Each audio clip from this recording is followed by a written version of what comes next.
Seorang pria bernama I Nyoman Simpen, warga desa Tianyar Tengah, Kecamatan Kubu, Karangasem, Bali ditetapkan sebagai tersangka. Usai diduga nekat membakar sebuah rumah milik tetangganya pada Selasa tanggal 9 Juli.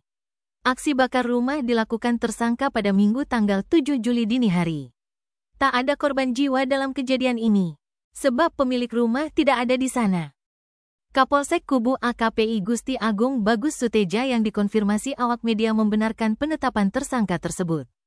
Sebelum melakukan aksi tersebut, yang bersangkutan sempat mencari pemilik rumah. Hanya saja tidak ditemukan karena saat itu penghuni rumah memang sedang tidak berada di rumah.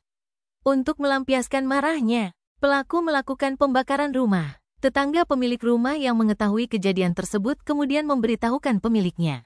Sehingga peristiwa kebakaran ini dilaporkan ke Polsek Kubu. Laporan itu ditindaklanjuti dengan melakukan penyelidikan dan pengumpulan data. Begitu juga pelaku diamankan untuk dimintai keterangan sebelum akhirnya ditetapkan sebagai tersangka. Dari hasil pemeriksaan ia mengakui perbuatannya dan mengaku melakukan itu karena merasa dendam.